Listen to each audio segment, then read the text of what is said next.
Tipo, eu entendo, tem que valorizar o cara que estuda pra caralho, e faz dele a vida dele, trabalhar num assunto, tem que valorizar esse cara, mas eu acho que você não pode se desvalorizar ao ponto de não querer trazer o seu conhecimento. O cara pode, 50 anos, Não, mas o meu estudado, conhecimento... você viveu pra caralho, já o meu- conversou com 1 milhão de pessoas. O meu conhecimento... Eu duvido que o você meu não tenha coisa conhecimento foda eu pra trago, trazer. Mas às vezes, por exemplo, imagina o seguinte, né?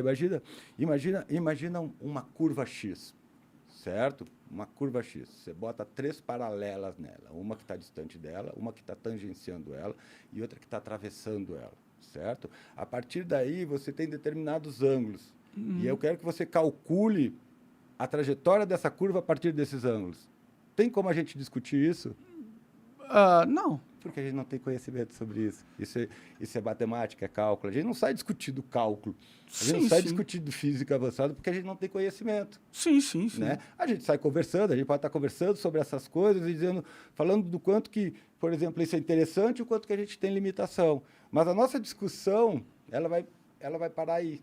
Sim, claro, a gente nunca vai conseguir discutir. Sabe o artigo 26 da Constituição, Isso, no parágrafo 4? O que você acha daquela linha sobre trens?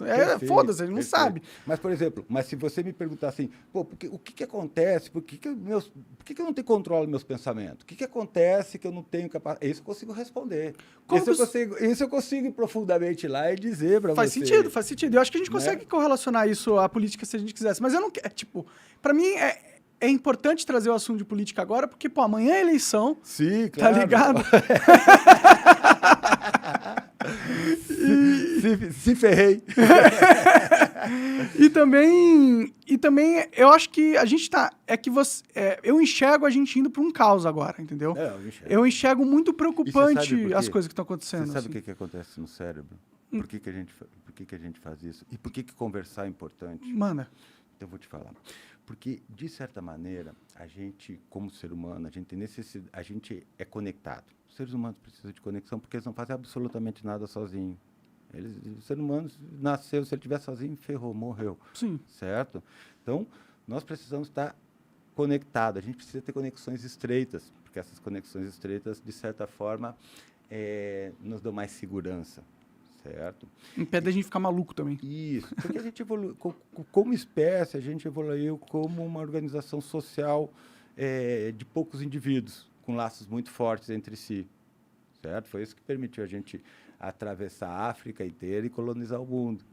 Né? Então, o que acontece é que essa estrutura ela é muito importante para nós. Né? Como animais sociais, a gente precisa estabelecer conexão. E existe um circuito para isso no nosso cérebro. E esse circuito, de certa maneira, ele faz com que a gente consiga estabelecer essas conexões e tenha necessidade de estabelecer essas. Por isso que a solidão, muitas vezes, é ruim para a maioria das pessoas, certo? Existe todo um aparato químico que sustenta isso, né? Mas ele é orquestrado por algumas substâncias específicas, certo? Como a ocitocina.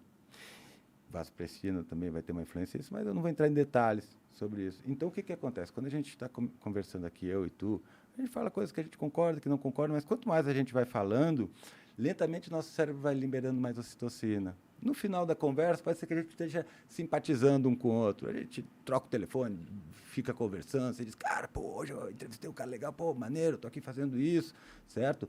Isso vai fazer com que a gente tenha uma sensação de mais conexão, que a gente se sinta como uma díade ou politicamente conectado. Politicamente conectado se alguém estiver falando mal do Monark, eu vou lá dar uma porrada na cara desse cara. Não precisa, porque senão você tem que dar porrada em muita gente. Eu imagino que eu ia comprar uma puta de uma briga, certo? Não vou te liberar minha ocitocina,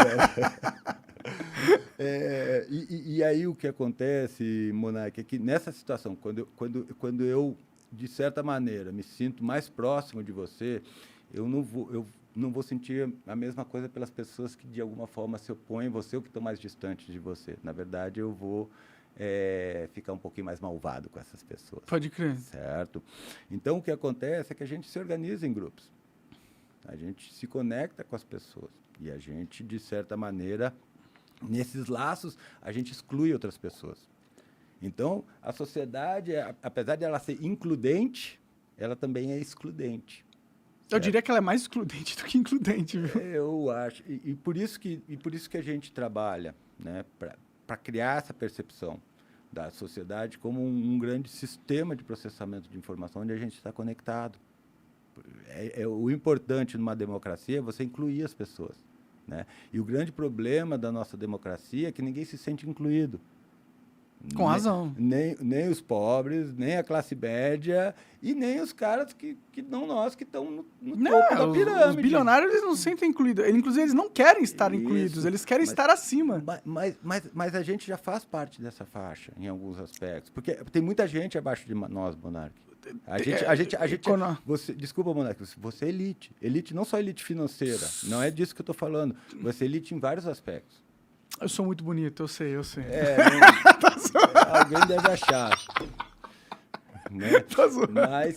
Mas eu falo que a gente é elite porque, cara, você tem acesso a milhões de pessoas, você tem uma condição financeira muito, muito melhor do que a maioria, quase a totalidade dos brasileiros. Então, você tem um papel fundamental. Eu acho legal, no seu caso, comprar algumas pautas e trazer elas para discussão, porque esse é o papel que você tem. E, ok, eu acho isso bacana. Mas, assim, é o que eu te falo, tem níveis políticos. A gente ainda tem essa possibilidade de estar aqui falando sobre isso. O problema é que a gente não está escutando, sabe? Tem um monte de gente de 50 anos para cima que a gente não está escutando porque não está nem nas redes sociais. É verdade. Certo? Tem um monte de gente que não tem acesso a um monte de bens e serviços que a gente não consegue escutar também.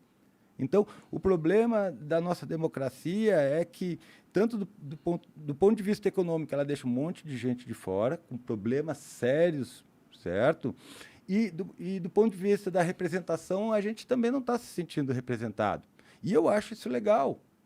Eu acho legal a gente não se sentir representado. Tá. Mas não que a gente seja realmente. Porque o que a gente está vendo é uma grande discussão social. A tensão está grande porque é uma discussão grande. E é uma discussão sobre o Estado. Uhum. Então, eu acho interessante, enquanto uma nação que está discutindo uma perspectiva de mundo, que era uma nação que, de certa forma, vinha com informações muito limitadas e, de repente, explodiu um monte de informação e a gente não conseguiu olhar para a qualidade dessas informações. Ficou difícil fazer o filtro, né? E aí fica difícil de fazer o filtro. E aí a falta desse filtro, ela vai criar um movimento repressivo. É a criação de um filtro imposto, né? Que é a censura. Sempre vai ter censura. A gente sempre vai ser censurado. Desde que a gente nasce, a gente vai ser censurado. A gente tem que se desenvolver para aprender a fazer o poder dobrar sobre ele mesmo. Certo? Então, eu costumo dizer, Monark, que a gente pode falar qualquer coisa, desde que a gente saiba como colocar essas coisas. Qualquer coisa não. Mais qualquer ou menos, coisa cara. Mas muitas discussões, elas têm que ser feitas de forma que as pessoas consigam nos ouvir. E não de forma que elas queiram nos calar. Mas as pessoas não, se a pessoa não quer te ouvir de qualquer jeito, você pode ser Einstein falando a coisa mais sensata do mundo, ela vai arranjar um jeito de distorcer. Ô, Bonardes, as pessoas estão te ouvindo. Pode ser que elas estejam te ouvindo para querer te ferrar. Mas elas estão te ouvindo. Então tá bom. É isso que a gente quer, que elas continuem te ouvindo. Eu só não queria que elas me ferrassem.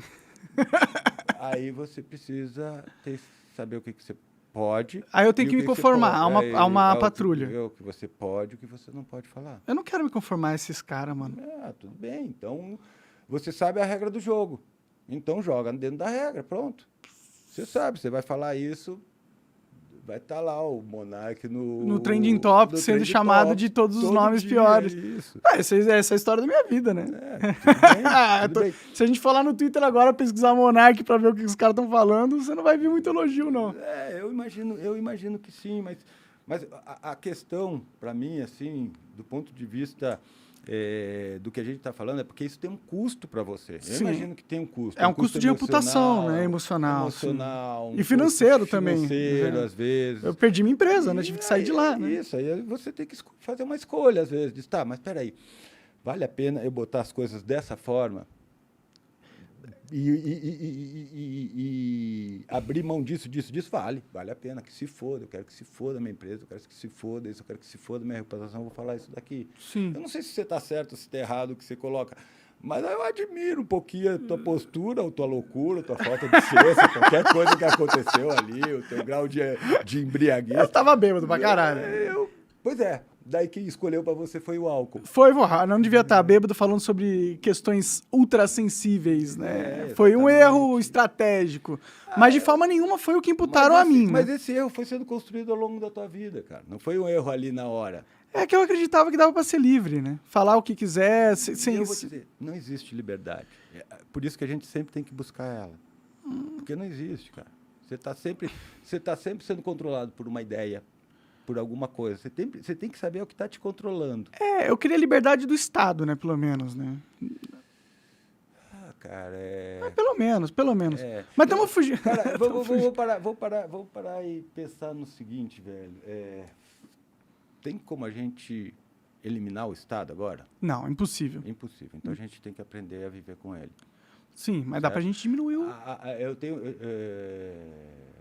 tenho muitos amigos que são socialistas, comunistas, falam mal do capitalismo. Eu disse, negão, quando é que você vai fechar o capitalismo?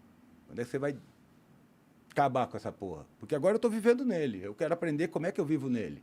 Como é que eu posso lidar com essas forças de poder econômico e tentar, de alguma maneira, ter uma qualidade de vida razoável para que eu possa estar ali com a minha família, com meus filhos, tocando minha vida e sobrevivendo, certo? Não adianta você vir e me falar de exploração disso, das relações entre as classes, de capital. Legal, eu estudei isso, eu sei disso, certo? Agora, como é que a gente vai transformar isso? Eu sei que a gente está no sistema capitalista, eu sei que o sistema tem um funcionamento. Me explica como é que eu consigo operar esse sistema? É individualmente, é coletivamente? Como é que a gente faz para essa coisa funcionar a nosso favor? Certo? Então, eu acho que a gente tem que pensar o sistema dentro dessa possibilidade que eu te falei anteriormente, que é de dobrar o poder sobre ele mesmo. Certo? Sim, usar o sistema para se controlar, né? Como que faz isso? Complicado, né? Complicado. Primeiro, você tem que aprender como é que você está sendo controlado. Sim. A liberdade começa quando você conhece os mecanismos que te controlam. E os mecanismos que te controlam não estão necessariamente na macropolítica. Eles estão muito mais na micropolítica. Sim. Mas, por exemplo, a cultura do cancelamento é um mecanismo de controle. Óbvio. E perverso, na minha opinião, assim. Para ti foi bem ruim, né, velho? Para mim foi ruim, foi injusto, assim. E tem pessoas que sim. Eu acho que foi injusto, porque é uma opinião que é, tipo... Primeira emenda dos Estados Unidos, lá todo americano, se tivesse essa opinião, estaria em conformidade com a lei, tá ligado? Eu não acho que eu deveria perder a minha vida inteira por causa de ter a mesma opinião que o americano médio tem, tá ligado? É que você não está nos Estados Unidos, lá o contexto e o ambiente é o outro.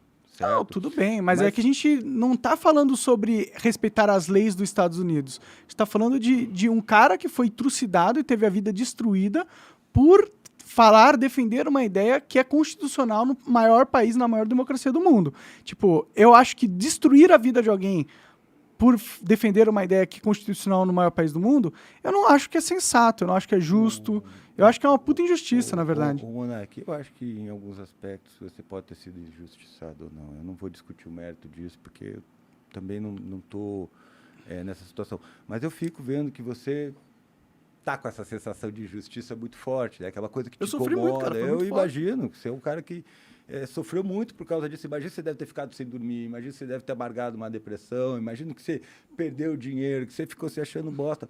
E olha só que interessante. Eu perdi milhões, cara. Eu tenho certeza disso, Monark. Mas o legal, não tem nada de legal nisso. Mas o importante disso, cara, e aí é o que eu te falo, é que hoje você conhece a regra do jogo. Certo? Então você pode escolher abrir mão de tudo que você tem para defender uma ideia. Eu vou te falar um negócio, eu não defendo ideias. As ideias têm que me defender. Se a ideia não serve para a minha vida, se ela não serve para as coisas que eu estou fazendo, se ela não serve para ajustar o meu cotidiano, se ela não serve para ajudar eu e as pessoas que estão próximas a mim, que são as pessoas que eu tenho mais influência, ou mesmo a possibilidade de ajudar outras pessoas, ela não tem utilidade para mim. Isso é perigoso, cara. Não é não, Monark. Porque perigoso é a gente, às vezes, se colocar ou defender uma pauta onde, efetivamente, a gente não vai conseguir fazer a discussão no nível que ela é importante, que ela tem que ser feita, e, de certa maneira, ainda vai prejudicar a sua vida. Prejudicar a sua vida e os argumentos. Certo? Porque daí você vira um meme.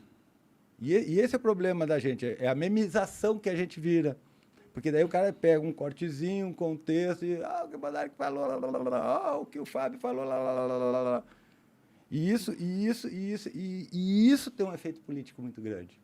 Tem mesmo. Mas será que ele não pode ser positivo a longo prazo? Pode, de muitas maneiras é. Eu fico muito triste que você tenha passado por isso, cara, e de tudo isso que aconteceu com você, por uma decisão que foi construída durante toda a tua vida. E foi uma conjunção de fatores que, fez você, de certa forma, se colocar numa situação de exposição desnecessária, certo? De uma pauta que eu acho que é uma pauta importante, que é uma pauta interessante, que tudo bem, você tem suas opiniões, você conduz com ela, mas eu quero ouvir a tua opinião sobre isso, certo? Porque você é um cara que é um comunicador, você construiu uma coisa bacana, você vem de uma geração que pegou essa transição das mídias, né, velho? A televisão perdendo influência e o YouTube, a internet ganhando muita influência. Sim, sim. Então eu quero ver o que você tem para falar, eu quero ver da tua experiência com isso, como que isso impactou na tua saúde. Isso é importante, sabe, cara? A gente e aí a gente vê como que a política atravessa o individual. Uhum. Hoje e amanhã vai ter gente com raiva, com ódio, brigando com o irmão. Nossa, amanhã vai ser um caos tremendo, cara. Eu tô extremamente preocupado com amanhã. E é disso que eu falo, certo? Porque você tá operando uma coisa num nível que não é saudável. Acaba com a discussão. Acaba com a possibilidade da gente, de certa maneira, ouvir as pessoas. Mas eu acho que isso é uma coisa que faz parte de um processo de organização. Certo? Eu também acho. Eu acredito que isso que você passou, que outras pessoas passaram e que muitos vão passar, faz parte de um processo de organização de como que as informações trafegam. Você acaba de assistir um corte do Monark Talks. Agradeço demais, mas se você quiser ver o vídeo na íntegra e acompanhar ao vivo todas as transmissões, você tem que ir lá no rumble.com/monark para não perder nada. Segue a gente lá.